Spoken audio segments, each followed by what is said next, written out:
Hello everyone, welcome to the keyboard racer cult, and I am the guru. Last episode we covered the Porsche 991.1 GT3. Today we're going to discuss its mid-cycle model update, the 991.2 GT3. Compared to the .1, the .2 model has a stronger engine, fixing all the defects of the .1 engine.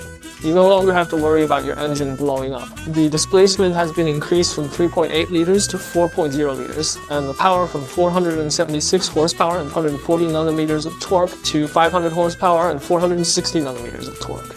However, the weight has also increased by 5 kilograms, from 1,505 to 1,510 kilograms. Other aspects have not changed much, but the price difference between the two models is quite significant. The second-hand price of the .1 GT3 has already fallen below 1 million in China, while the .2 GT3 costs up to 1.6 million. Let's go for a straight line acceleration test first.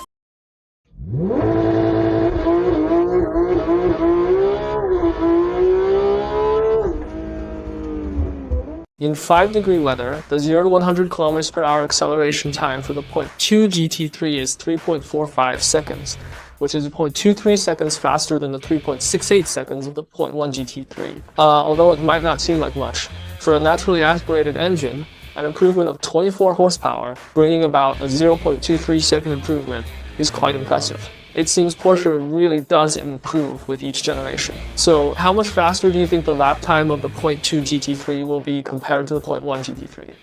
Leave a comment below and hit the like button. Let's head to the track. Go!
The final lap time of the 991.2 GT3 is 1:04.40, taking the top spot on the manufacturer's leaderboard, beating the 1000 horsepower SF90 by 0.01 seconds.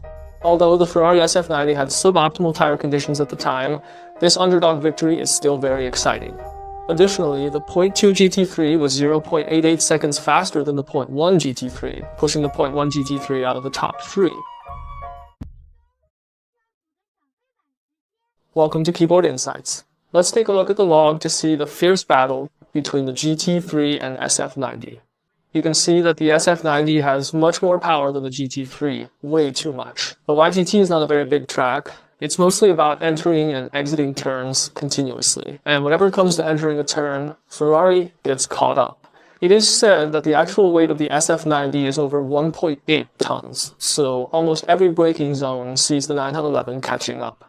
The two cars went back and forth like this until they reached a series of 3 turns, where normally you wouldn't find such low-speed corners on a regular track. Ferrari clearly struggled there and got left behind almost by 0.6 seconds. Then, at the exit of the last corner, Ferrari caught up again with its power. So, in the end, the lap times of the two cars were almost identical. Of course, it's only on such a small track that the 901 GT3 can create such an underdog legend. On a slightly larger track, it would be a massacre by the SF90. Okay, now let's look at the differences between the .1 and .2. You can see that there's not much difference in the corners between the two cars. They mostly rely on power to slowly pull away, and it's quite even. Well, having looked at the log, let's talk about the driving experience. The .2 and .1 feel almost the same on the track, especially in the corners. Both are flawless driving machines. In terms of power, you can feel a bit of a difference, but it's not significant. Both cars have a very explosive sound, so you feel both are very fast. Perhaps the biggest difference is the low-end torque in daily use. The low RPM power of the 0.1 GT3 is a bit less than that of the 2 GT3. Although I think the 0.1 GT3 is more than sufficient, the 0.2 GT3 just has a bit more abundance. That's also why I chose the 4.5-liter V8 Ferrari 458 instead of the smaller 6-cylinder 3.8 or 4.0. But then again, do you think it's necessary to spend an extra $600,000 for the 0.2 GT3, or use that $600,000 to add a BMW M-Power or something for fun? After all, $600,000 is almost enough to buy a rear-wheel drive G80 M3, buy one with a Stage 2 700 horsepower, and let the whole family experience the thrill of the S58 engine. Honestly, if I had to choose between the 0.1 and 0.2, I would definitely pick the 0.1. It's not entirely because I can't afford the 0.2, it's more about value for money. I also think the front face of the 0.1 GT3 looks better, it's round and cute. Okay, that's it for this episode. If you like content about racing tracks, don't forget to like, share, and subscribe. See you next time.